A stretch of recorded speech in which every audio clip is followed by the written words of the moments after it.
क्या इजराइल का गोला बारूद खत्म हो गया है?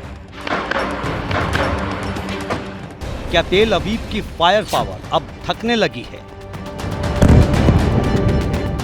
क्या इजराइल ने अब हमास को सजा देने का इरादा छोड़ दिया है? या 7 अक्टूबर से गाजा पट्टी को दहला रहे नेतन्याहू का हृदय परिवर्तन हो गया है? या फिर इजराइल ने अपनी वॉर स्ट्रेटजी बदल ली है?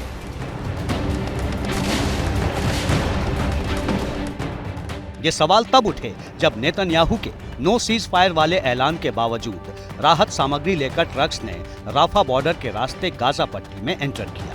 तस्वीरें आपके सामने हैं। जैसे ही मिस्र से गाजा पट्टी को जोड़ने वाले राफा क्रॉसिंग के गेट खुले, सफेद झंडे वाले ट्रक्स की लाइन लग गई। गाजा के 23 लाख लोगों के लिए मानवीय सहायता लेकर पहुंची इन गाड़ियों में खाने पीने का सामान और दवा लदा हुआ है, जिन्हें लोगों तक पहुंचाने की कोशिश की जा रही है।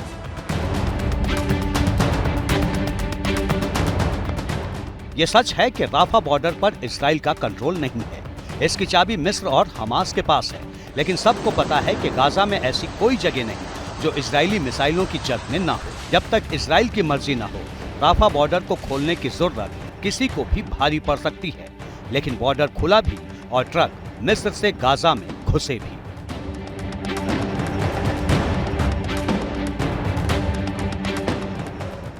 ये घटनाक्रम हैरान करने वाला है, क्योंकि इजराइल पहले ही ऐलान कर चुका है कि जब तक उसके 200 बंधक रिहा नहीं होते, गाजा पर हमले नहीं रुकेंगे। राफा बॉर्डर के रास्ते गाजा में तेल सप्लाई की भी इजाजत नहीं है। सवाल यह है कि इजराइल ने अपना स्टैंड कैसे बदला?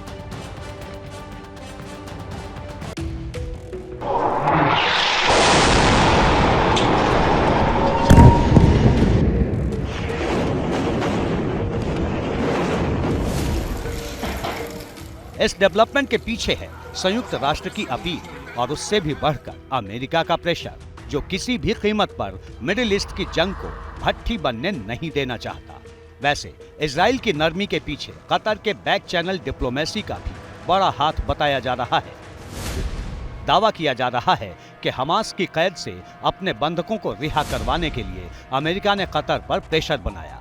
कतर ने हमास पर दबाव डाला और हमास ने अमेरिका के 2 बंधक रिहा कर दिए। इजराइल को उम्मीद है कि कतर और हमास के बीच की केमिस्ट्री उसके 200 बंधकों को भी आजाद करवा सकती है।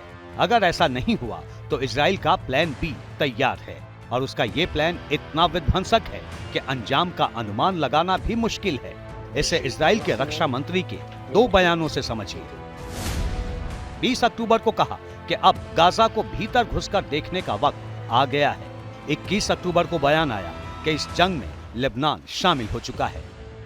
मतलब साफ है, अगर जंग की बिसात पर गोटियां मन मुताबिक नहीं पड़ी तो इजराइल न तो गाजा में घुसने में देर लगाएगा और न हिजबुल्लाह और लेबनान को ठिकाने लगाने से परहेज करेगा।